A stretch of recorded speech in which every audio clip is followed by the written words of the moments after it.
قمر سيدنا النبي قمر وجميل وجميل. السلام عليكم الفنون. وصفتنا اليوم هي واحد لاطاخت بارده كتجي كتحمق بمذاق الليمون، سهله وخفيفه، توجدوها الكوتي ولا الضيوف اللي جاو عندكم. اللي داقه يطلب المقادير، كتجي كتحمق وسهله في التحضير ديالها. ما تنساو الصلاه على الحبيب المصطفى، اللهم صل على سيدنا محمد وآل سيدنا محمد كما صليت على سيدنا ابراهيم وآل سيدنا ابراهيم في العالمين انك حميد مجيد. ما قدرش نوصف لكم المذاق، ضروري خاصكم تجربوها. بسم الله على بركه الله. كنحتاجو كاس سنيده، 3 البيضات، كاس كنعبر به ديال العنبه. البيض يكون بحراره المطبخ، شويه ملحه باش كنحسنوا الذوق. صافي غنطربهم سواء بهذا الكتريك سواء باليدوي، المهم يولينا الخليط ابيض بحال هذا الشكل هذا. صافي دابا نبداو نزيدو كاس ديال الزيت بشويه بشويه. شوف انا كنزيد غير بشويه بشويه من الجنب. صافي غنبقاو نطربوه فيه بهذه الطريقه. غنزيدو واحد كاس الليمون معصور، ليمونه محكوكه، وغنديروا واحد 2 كيسان ديال الدقيق و2 خمارات ما يعادل 16 غرام. غنبدا بكاس الاول هو الاول و2 خمارات،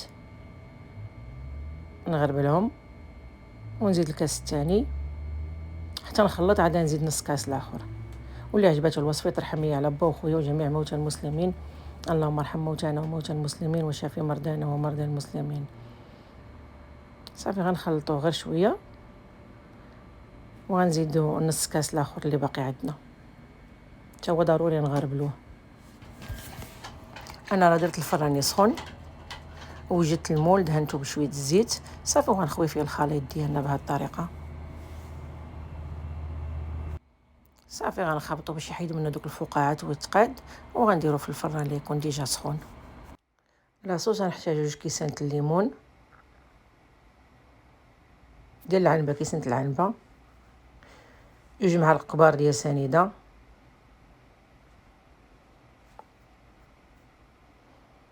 وجوج ديال الفلو ديال الفاني ديال الدرهم.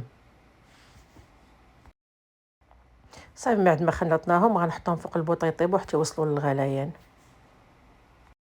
صافي دابا غلات لينا الكريمه وجدات، غنحيدوها من فوق البوطه واحد 2 دقائق تبرد. صافي غنخويها فوق من لاطاغط اللي عندنا. انا خليتها 2 دقائق باش ما نخويها ما تسيحش ليا من الجناب. نتوما بغيتو تخويو ديك الساعه خويو غير النص، بين ما تشدات شويه عاد خويو النص الاخر باش ما تسيحش لكم من الجناب. وزوقها باش ما بغيتو، انا زوقتها بالكركاع.